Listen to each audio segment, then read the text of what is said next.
I was reborn on the day my sister and I were choosing our husbands. That was when I realized I could hear other people's thoughts. I heard my sister's voice in my head.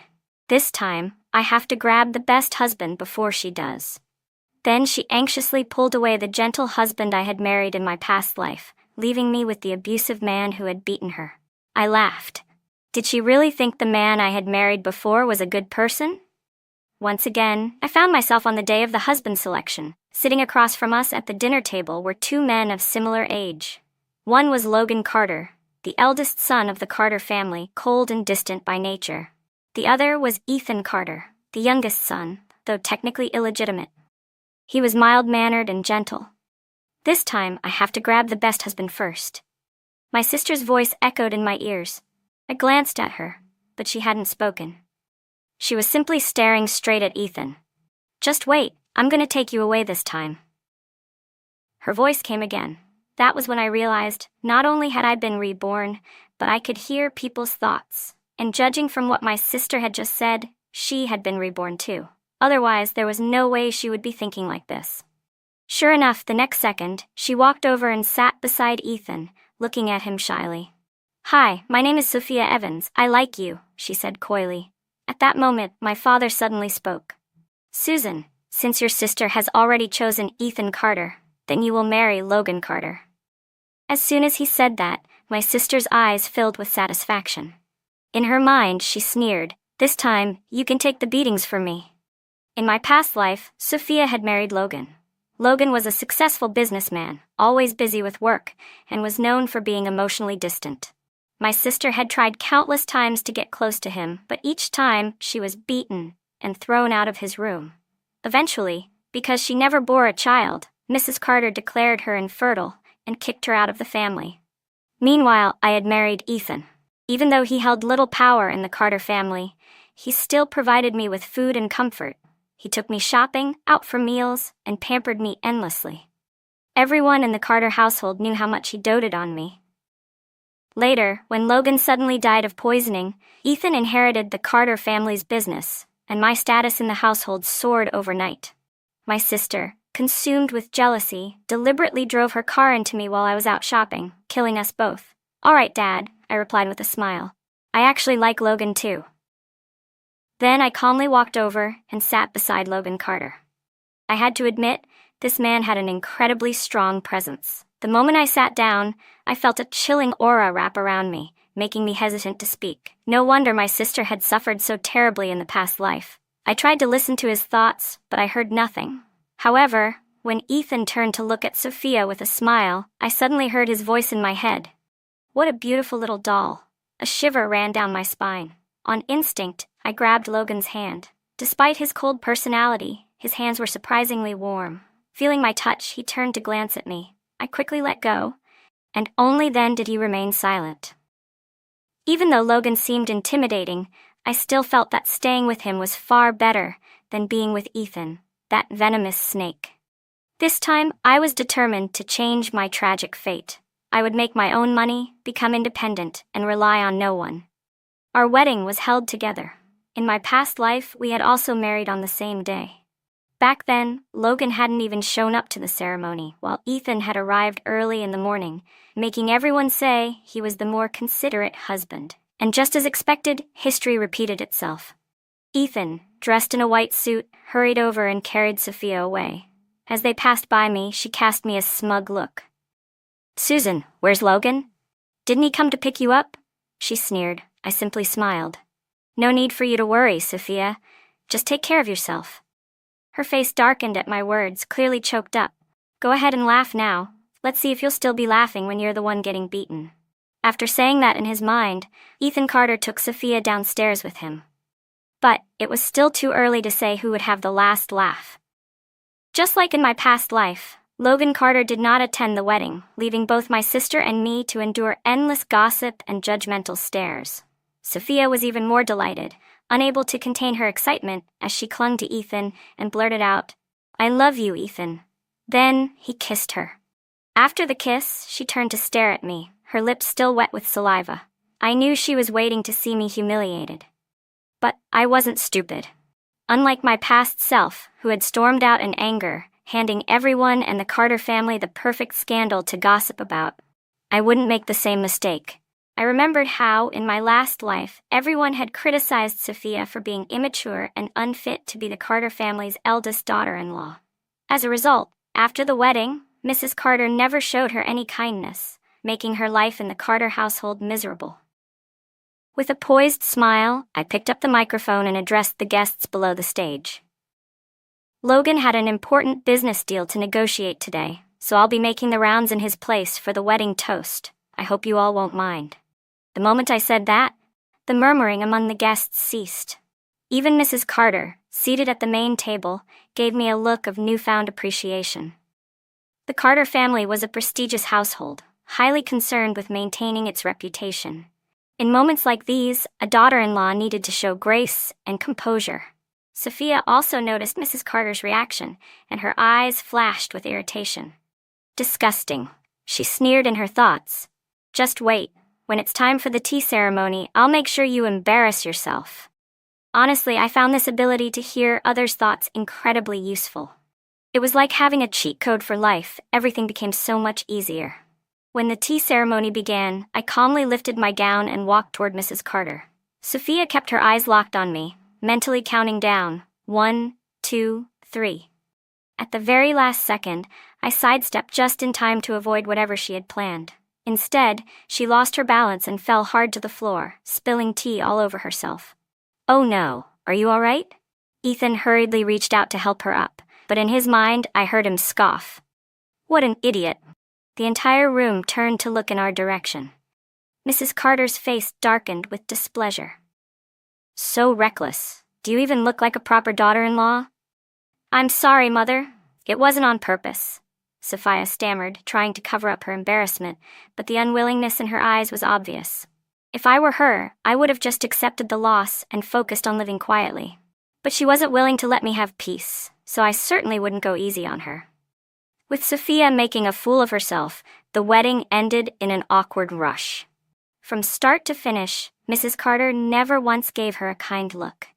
But when she turned to me, there was nothing but approval in her gaze. She even took my hand and said warmly, "Susan, tonight, I'll make sure Logan comes home to keep you company. He should make it up to you." And sure enough, that night, Logan actually came back. The moment he walked through the door, he loosened his tie, his face filled with exhaustion. I quickly stepped forward to take his jacket. "Logan, you must be tired today," I said gently. He merely glanced at me and said nothing. In my past life, the servants had gossiped about how, on our wedding night, Logan never came home. My sister had waited alone in the bridal chamber, becoming the laughingstock of the entire household. When she went to Mrs. Carter to complain, she was scolded instead, told that she lacked the ability to win over a man's heart. While Logan was in the shower, I prepared his bed, made some tea, and tidied up the couch for myself to sleep on. When he came out and saw the scene, a flicker of surprise flashed through his eyes. I quickly explained, "You sleep on the bed. I'll take the couch." He narrowed his eyes slightly, studying me. "Susan, are you trying to play hard to get?" Draped in only a bathrobe, his chest was slightly exposed, beads of water still clinging to his skin. I had to admit, his physique was incredible. I quickly averted my gaze. We have no real feelings for each other. Sharing a bed would be awkward for both of us. If possible, I'd like to propose a partnership. Logan raised an eyebrow. "What do you mean?" "After all, our marriage is just a business arrangement. Plenty of couples in our situation live separate lives and only put on a show for appearances. I married you simply to ensure a stable and comfortable life. I don't expect love." Hearing my words, he suddenly smirked. "You're smart. That works for me too. I can agree to that. I was just an ordinary person. I didn't have the skills or confidence to control a man's heart." In the Carter family, Logan's attitude toward me would largely depend on how Mrs. Carter viewed me. I had no desire to end up like Sophia in our past life, targeted and isolated by everyone. That would bring me no benefits. Besides, in my past life, Logan had been physically abusive toward Sophia. I had no intention of provoking him and ending up in the same situation. Peaceful coexistence was the best option. This time, my only goal was to make money, start my own business, and rise to success on my own terms.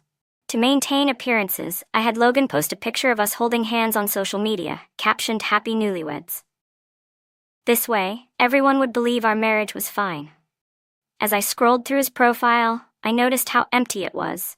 Aside from this new post, there was nothing else. Someone like him must have a dull life.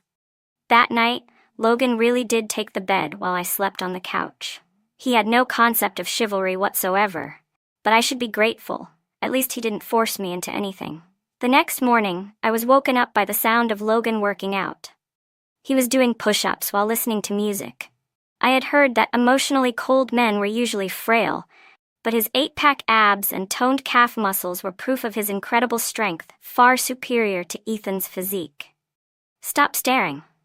I'm not interested in you," Logan suddenly said, getting up from the floor. He put on his shirt and added, "Get ready. Let's go eat breakfast." I knew what he was really saying. He wanted people to see us together, to make it look like we were in love. Honestly, he seemed reasonable. I still couldn't understand why he had abused Sophia in our past life. After getting dressed, I left the house with Logan. The moment we stepped outside, I saw Sophia and Ethan walking toward us, holding hands. Sophia wore a strapless dress, her collarbone and shoulders covered in hickeys, which she deliberately showed off as she leaned closer.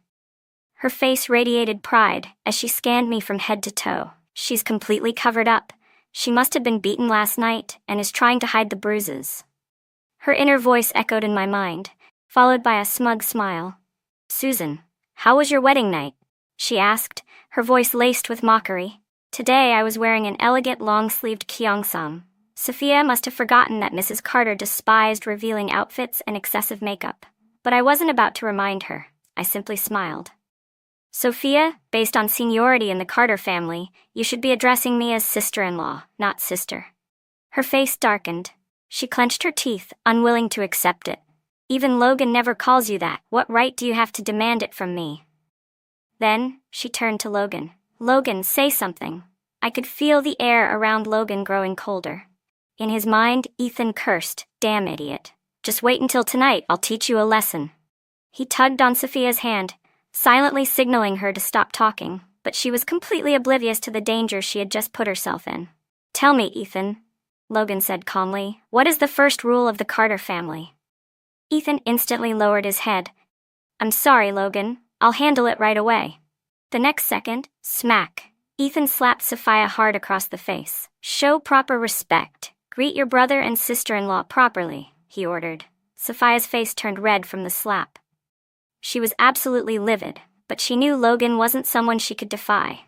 Begrudgingly, she muttered through gritted teeth, "Good morning, brother. Good morning, sister-in-law." As soon as she said it, Ethan dragged her away. I remembered that the first rule of the Carter family was that no one was allowed to disrespect the heir or his wife. Addressing them improperly resulted in 30 lashes. And Logan was the rightful heir of the Carter family. I remembered that in my past life, in order to survive, I had memorized all the Carter family rules. Back then, after Sophia married Logan, she constantly bullied me. But because I knew this rule, I never dared to show her disrespect. I had assumed Sophia also knew the family rules, but clearly she hadn't remembered them. That was why she thought she could still bully me in this life. By the time we arrived at the dining hall, Sophia had already received her punishment. Her face was pale, and she kept her head down, not daring to sit for the moment. Under the table, I caught a glimpse of Ethan pricking her hand with a needle repeatedly. "You worthless woman. It's all your fault that I had to endure this humiliation," he cursed in his mind, pressing harder each time. In my past life, it wasn't long after I married him that he started abusing me. He never allowed me to speak about it, and I had no way to escape. I suffered immensely because of him. That was why, in this life, I would rather be with Logan than ever end up with Ethan again. "Sophia, this time you chose your own husband. Don't blame me." Mrs. Carter arrived, and we all stood up to greet her. She leaned on her cane and was about to let us take our seats when her gaze froze on Sophia. Sophia hadn't changed out of her dress. She was still wearing that strapless gown. Sensing Mrs. Carter's disapproval, she immediately forced a smile, pretending to be embarrassed. "Mom, it was all Ethan's doing. He said he liked how I looked when carrying his child." The moment those words left her mouth, Mrs. Carter's face darkened with fury.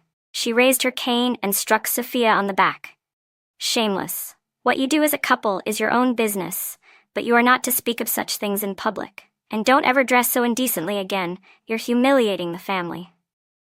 In my past life, even a maid had been dismissed just for wearing shorts. That was why I had always been careful. I only managed to survive in the Carter household because I lived cautiously. But Sophia always assumed that my good life was because I had married the right man. She completely misunderstood. Why did she think a good life had to depend on someone else? I'm sorry, Mom. I didn't know, Sophia whimpered. Sweat beaded on her forehead from the pain. Ethan quickly chimed in, pretending to take responsibility. Mom, it's my fault. I forgot to remind her. Although he sounded remorseful, I could hear his inner thoughts. Serves you right. Watching you get beaten is the best entertainment. Disgusting. What a psychopath. Since she was a newlywed daughter-in-law, Mrs. Carter didn't reprimand her any further. She took her seat and instructed us all to eat. Logan remained silent the entire time, but while we ate, he casually placed some food onto my plate. I could feel Sophia's seething gaze on me, as if she wanted to tear me apart. Smiling even more brightly, I said, "Thank you, honey." Mrs. Carter looked pleased as she turned to me. "Susan, after lunch, you should go to the company with Logan and start learning. As the eldest daughter-in-law of the Carter family, you need to understand the business." I had expected this. In my past life, she had said the same thing to Sophia at the dining table. But Sophia had responded, "I don't want to learn. I can just rely on Logan for the rest of my life." She had willingly pushed away a golden opportunity. So when she was eventually kicked out of the Carter family, she had nothing left. "Of course, Mom," I replied obediently. Logan took me to the company. The entire ride, I tried to listen to his thoughts, but heard nothing. Well, that made sense. A man like him wouldn't be swayed by emotions. He had nothing to worry about. When we arrived, Logan brought me to his office. "Wait here," he said flatly before walking out. Through the glass door, I saw him heading toward the conference room in a hurry. Curious, I followed. Inside, he was negotiating with a British businessman about selling a formula he had developed. Fortunately, before coming here, I had already done my research. This deal was a critical one for the Carter family. I heard the British man's thoughts loud and clear. "This formula is only worth a few hundred yuan. This time, I'll make sure to rip the Carter family off." I looked at him in surprise. His expression was calm and composed, giving nothing away. No one would suspect the scheming going on in his mind. He confidently quoted a price of 3 million. Logan hesitated, not responding immediately. Sensing an opportunity, the man pressed further. "Mr. Carter, I assure you, this product will bring you far more value than 3 million. Just as Logan was about to agree, I pushed the door open and walked in. "Hello," I greeted in English. Then, I picked up the bottle of skincare serum he had developed and examined it closely. "I'm a woman. I understand skincare products better than most. Your formula only contains whitening ingredients. It doesn't have any anti-aging or wrinkle-reducing properties. And as an engineer, you should know that surface-level whitening effects are negligible at best. So tell me, why exactly is this formula worth 3 million? The British man was stunned. Logan leaned back, watching me with interest, not interrupting. I took that as a silent invitation to continue. "However," I added, "since this is a foreign product and you've done quite a bit of promotion on social media, many people are already familiar with and trust your brand. So I'll offer you this amount." I raised a single finger. 1 million, I said. The man looked shocked. "Jack, 1 million is already quite generous. Think it over," Logan said, his gaze sharp. No, I interrupted. "I'll give you 10,000. For a formula that's barely worth a few hundred, 10,000 is already my final offer." The room fell silent. The British man stood up abruptly, clearly angry. In broken Chinese, he demanded, "Miss, who are you to name such a price? How am I supposed to do business like this? Fine, I won't sell it. It's not like you must have it." With that, he turned to leave. "Jack," Logan's voice was calm yet commanding. "I'll give you 1 million. Sign the contract now, and I expect you to apologize to my wife." Jack froze mid-step. His eyes lit up with excitement as he immediately turned around. I was completely baffled by Logan's decision and tried to stop him, but he shook his head slightly, signaling me to stay quiet. I had no choice but to hold back. "Mr. Carter, you're a real businessman," Jack said with a pleased smile. Then he turned to me. "I apologize, Mrs. Carter. I didn't realize you were Mr. Carter's wife." After that, Logan took Jack to sign the contract. When it was all over, I still couldn't understand. "That formula was only worth a few $100. Why did you pay him $1 million?" I asked. Logan took a sip of coffee and spoke in an unhurried tone. "You have a good business instinct, but you don't fully understand the market yet. Jack's formula itself is worthless. I knew that from the start. What I wanted was the brand he built. Although it's not well known yet, he's already established a strong reputation among young women. With just a little more promotion, I can easily make back that $1 million. Suddenly, it all clicked. So that's why Jack had been so confident. He knew his brand had value. Coming here was definitely the right choice. I was learning things I never would have in my past life. But I was still curious. "How did you know the formula was only worth a few $100?" Logan fixed his sharp gaze on me. I forced an awkward smile. "I guessed." He didn't question me further, but I took this opportunity to make a request. "I want to run one of your branch companies." In my past life, Ethan had no status in the Carter family and couldn't give me anything. I had always wanted to start my own business, to be my own boss. That way, I wouldn't have to rely on anyone. Once I made enough money, I could leave. Logan studied me for a moment before smirking. "You're pretty ambitious. You're not planning to take the company, make a fortune, and then disappear, are you?" His piercing gaze made me feel exposed, as if he could see right through me. Damn it. How was he better at reading people than I was? For the first time, I felt inferior. I had a literal superpower, yet he still outmatched me. This must be what true talent looked like. "Of course not," I said with a smile. "I just want to find something to do," I said. Logan took a sip of his coffee and nodded. "Fine, but you need to learn from me first before I let you take charge." For the next few days I followed Logan to the company and learned a lot, not just about business but also about how to navigate relationships and social situations. Surprisingly, one day he took the initiative to invite me out for dinner. And not just anywhere, it was the most luxurious Western restaurant in town. I didn't expect to run into Sophia and Ethan there. Sophia had been cutting his steak for him, but the moment she saw Logan and me walk in, she immediately put down her knife and fork, looking startled. "Susan, you're here too?" She quickly realized her mistake and corrected herself. "I mean, brother, sister-in-law, you're here for dinner as well?" The next second, I heard her inner thoughts. What the hell? Of all times, why did I have to run into her now? I can't lose face. "Yes," I said with a smile. "Logan and I came to have dinner together." As I spoke, I took the initiative to loop my arm through Logan's. He didn't resist. Ethan quickly stepped forward and greeted us. Brother, sister-in-law. Logan didn't acknowledge them. Instead, he pulled me toward a table and sat us down. I caught the furious look in Sophia's eyes as she watched us. She was probably wondering why Logan hadn't hit me yet. Why had he even taken me out to dinner? When I went to the restroom, Sophia was waiting for me outside. Her expression was murderous, just like the look she had when she drove into me in my past life.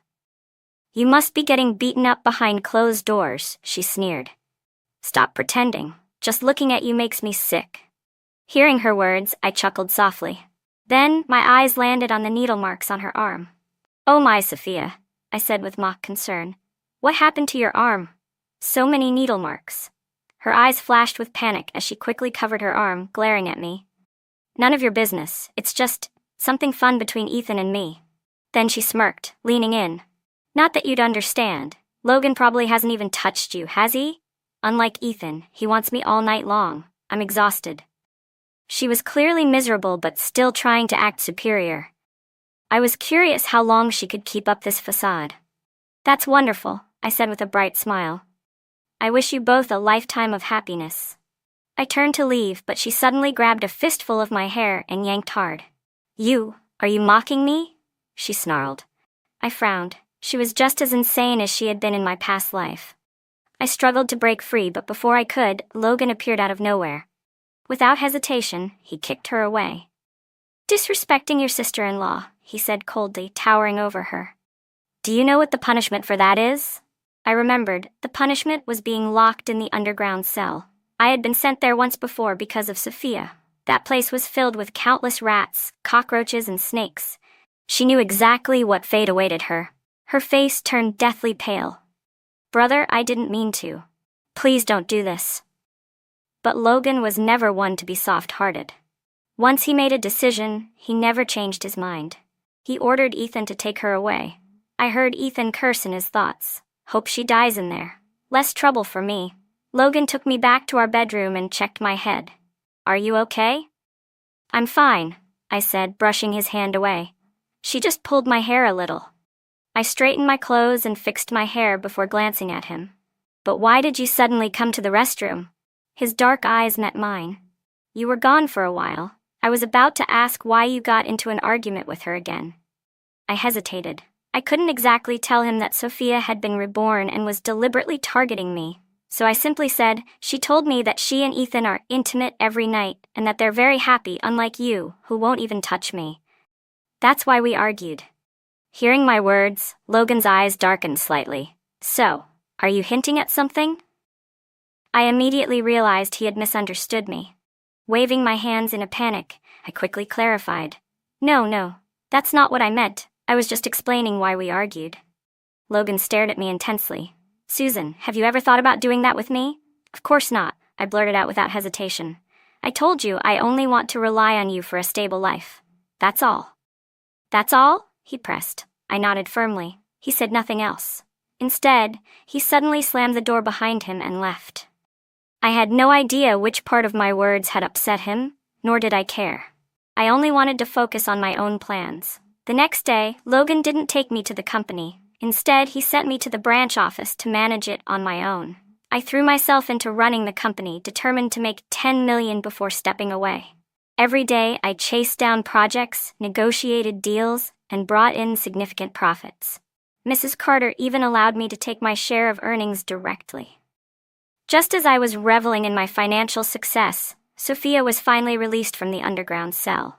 That day, I had just finished work and returned home when I saw her. She had lost a lot of weight, but she was still carefully dressed, her makeup flawless, her clothes elegant. She clung to Ethan as they walked toward me step by step. "Sister-in-law," she said sweetly, "I've already asked Mom for permission to learn the company business from you. I want to help ease your workload." But in her mind I heard, "Very soon, I'll make sure you and Logan die together." A sudden realization hit me. Logan's death in my past life had been sudden and unexplained. So it was Ethan. He was the one who had caused it. And now, not only did he want to kill Logan, but he wanted to kill me too. I controlled my emotions and smiled at Sophia. "Great, you can start tomorrow." I deliberately agreed because I wanted to know exactly what they were planning. Sure enough, the next moment, I heard her inner thoughts. "What an idiot. Just wait. I'll kill you both soon and live freely." So she had spent days in the underground cell, but was still clear-headed. Too bad she didn't know I could hear her thoughts. There was no way she could kill me. Logan had died from poisoning in my past life. Now, I recalled the time I had seen a cabinet full of colorful vials in Ethan's basement. Back then, he frequently used them to experiment on me. Sometimes they made me pass out. Other times, they sent my body into overdrive. Thinking about it now, those were probably his poison samples. I brought Sophia to the company and made her start as an intern. She had learned to hide her emotions now, agreeing to everything I said without hesitation. I knew exactly why. She was meticulously plotting a murder. Ethan wanted Logan and me dead. But Sophia, she wanted Ethan dead too. That was something I could use to my advantage. It didn't take long before I set my plan in motion. Behind Logan's back, I went to find Ethan. I knew him well. He liked obedient women. That was how I had survived by his side for so long in my past life. So this time, I deliberately dressed provocatively and looked at him with feigned admiration. "Ethan, I like you." His interest was immediately piqued. "Sister-in-law, aren't you afraid my brother will kill you?"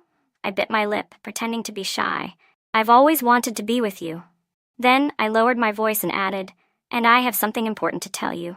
He leaned in, intrigued. "Sophia wants to poison you," I whispered. "Yesterday at the company, I overheard her talking to a man about it." Ethan's face darkened instantly, fury burning in his eyes.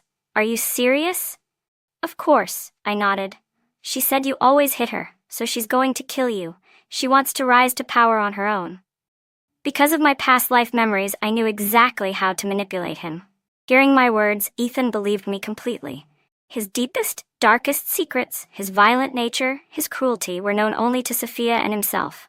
No one else could possibly know. That bee, he spat. I'll make her pay. Then he turned to me with a sly grin. Sister-in-law, just wait. Once I get rid of both Logan and her, you'll be my wife. After saying that, Ethan left. Ha, does he really think I'm that stupid? There was no way I would follow him. Without wasting any time, I went straight to Logan. His life didn't directly affect me, but in this life, he had helped me.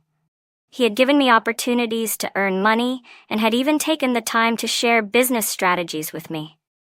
When I entered his office and told him everything, he looked surprised. Do you have any proof that Ethan wants to kill me? I pulled out a voice recorder and played back our conversation. The first part was me deliberately seducing Ethan to gain his trust. Even I cringed at how flirtatious I sounded, so I quickly explained I was just pretending to gain his trust. Logan didn't respond, but his face darkened slightly. Sensing the change in his mood, I wisely shut my mouth. The next second, he suddenly pulled me into his arms. The scent of pinewood surrounded me, and I could hear his heart beating steadily against my ear. I froze, completely caught off guard. He looked down at me, his gaze intense. Susan, I advise you never to have thoughts of betraying me. As long as you are my wife, you should remain loyal to me. This idiot. How did he twist the situation into this? Forget about that for now, I said, shifting the conversation. The important thing is that your brother is planning to kill you. What do you want to do about it? Logan's expression remained indifferent. Let's see if he actually has the ability to kill me. If he fails, then he's the one who dies. It was as if he didn't take Ethan's scheme seriously at all. That night, instead of staying cautious, he even brought me to a banquet, saying it would help with the branch company's development and allow me to meet potential clients. As soon as we stepped inside, I could feel the weight of countless stares. Most of them weren't friendly. Men are all the same. If I had known, I wouldn't have brought her along. I suddenly heard Logan's inner voice and turned to look at him in shock. His face was completely expressionless. Did he just think that? What does he mean by that? Sensing my gaze, he looked down at me. What's wrong? I quickly shook my head. Nothing. But then, I heard another thought from him. She's so clueless. I was stunned. The cold and arrogant CEO in my memory was thinking this. I forced myself to stay calm and kept my emotions in check. After the banquet, Logan took me home. Sophia and Ethan were waiting for us in the living room. Sophia smiled warmly and invited us to dinner. Ethan, on the other hand, couldn't stop staring at my chest. Then, with an easygoing grin, he said, Brother, sister-in-law, Sophia and I bought some really nice ingredients today. Come eat with us. Damn it, could he be any more obvious? I genuinely couldn't understand. How had Logan fallen for such a pathetic trap in my past life? The dining table was filled with delicious dishes, but I didn't dare take a single bite. Under the table, I reached for Logan's hand and squeezed it as a warning. But the next second, before I could react, he had already picked up his chopsticks and taken a bite. It tastes good, he said casually. Let's all eat together. Sophia and Ethan exchanged a quick glance, their eyes flashing with delight. My panic surged. I dug my nails into Logan's hand, trying to get him to stop, but he didn't even flinch. I literally told him they were trying to kill him. Why is he still eating? As soon as that thought crossed my mind, Logan and Sophia both collapsed onto the table. Mrs. Carter stormed in at that moment, her face livid. Guards, take these two filthy traitors to the underground cell. They are never to leave again. I'd barely had time to process what was happening before Logan turned his head toward me, his lips curving into a faint smirk. Susan, I'm not as foolish as you think, he said. I already informed my mother to install security cameras throughout the house. The moment Ethan spiked the drinks, we switched them out. Instead of poison, they're the ones who drank sedatives. Then, his voice lowered slightly. But you seemed really scared for me just now. You're not falling for me, are you? For some reason, my heart started racing at his words. I'm not, I said quickly. I was just afraid that if you died, I'd have no one to rely on. He let out a brilliant smile. Is that so? With Sophia and Ethan locked away in the underground cell, I finally breathed a sigh of relief. The two people I feared most were now out of the picture. I had also made enough money. Now, the only thing left was to bring up divorce with Logan. But I had been waiting for an opportunity, and Logan had been incredibly busy, barely coming home. I could only wait for the right time. That day, I heard from the servants that Ethan and Sophia had been repeatedly asking to see me. I decided to visit Sophia first. Her hair was a mess and she looked exhausted, but her eyes still burned with unwillingness. How did you know I was trying to kill you? How did you find out? The next second, her eyes widened in realization. I see. You came back too, didn't you? I smiled and looked at her. Sophia, you're only realizing that now? Her face twisted in fury as she lunged at the bars, gripping them tightly, as if she wanted to rip me apart. You little bee. You've been hiding so well. You knew Ethan was a psychopath all along, didn't you? You just stood by and watched me jump into the abyss. Susan, you're so cruel. I met her gaze, staring at a face that bore some resemblance to mine. She was my sister by blood, yet in my past life she had personally killed me. If I hadn't been able to hear thoughts in this life, I would have died all over again. You chose Ethan yourself. You also chose Logan. No matter who you pick, you're never satisfied. So you blame me. But have you ever thought that the real problem is you? I said coldly, you want to rely on men. I just want to rely on myself. That's the difference between us.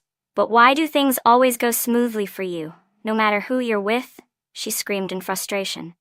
You think my life is easy? I scoffed. I've been fighting for my survival every step of the way. I earned everything I have. But you've never put in any effort. You expect others to save you. That's why you deserve this outcome. With that, I turned and walked away. Behind me, Sophia screamed in rage. Just you wait. Next time, I won't lose to you. Next, I went to see Ethan. He was neatly folding a blanket. Some habits never changed. His obsessive-compulsive tendencies were still there. When he saw me, he actually chuckled.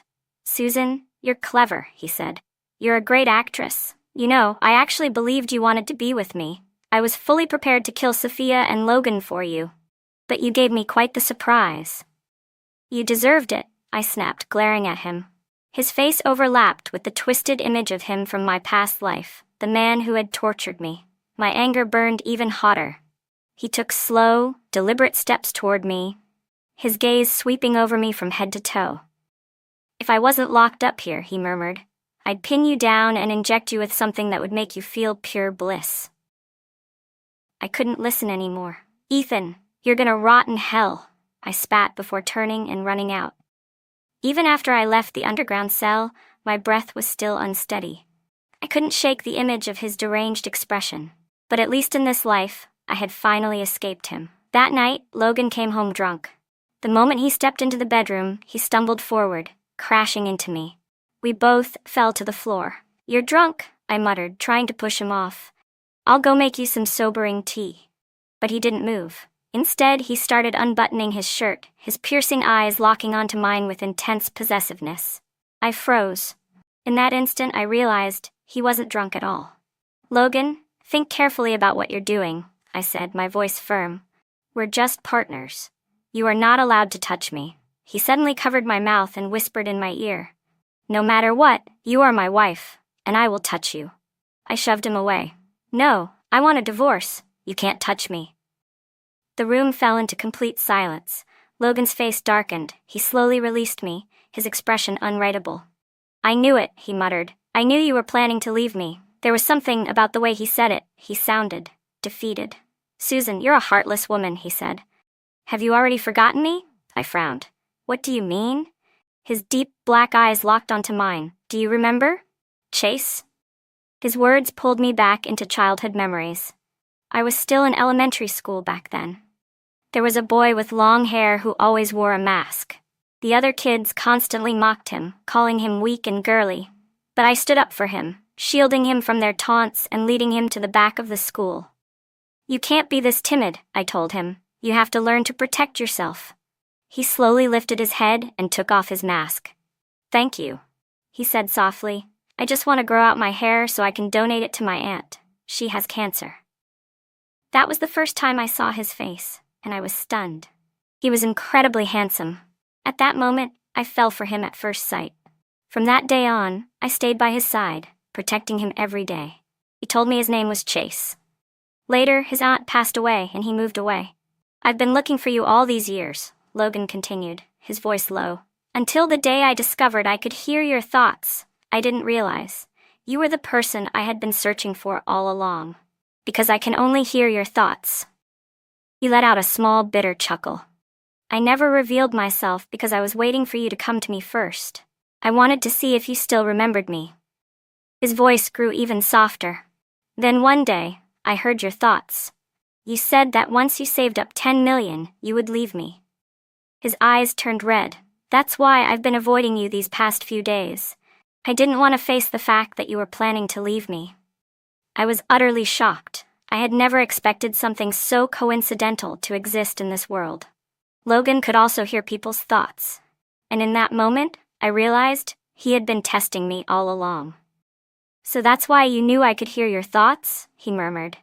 You purposely thought those things to confirm it, didn't you? I lowered my gaze. I'm sorry? I never meant to use you. I was just afraid of being abandoned again. That's why I thought I should save up enough money and leave on my own terms. Do you still want to leave me now? He asked. I shook my head. Before, I had wanted to leave because I thought he didn't love me. I believed staying by his side would never bring me happiness, so I was better off relying on myself. But now I knew he was Chase. He had been waiting for me all this time, so I would stay. Suddenly, I understood why in my past life he had rejected Sophia so strongly. He had known that she wasn't me. That's why he never touched her. As that thought settled in, I felt the warmth of his lips press gently against my cheek. Stay with me forever, Susan, he whispered. My eyes welled up with tears. Yes, I choked out. Forever. Thank God I was given this second chance at life. Thank God I didn't miss the person I was meant to love.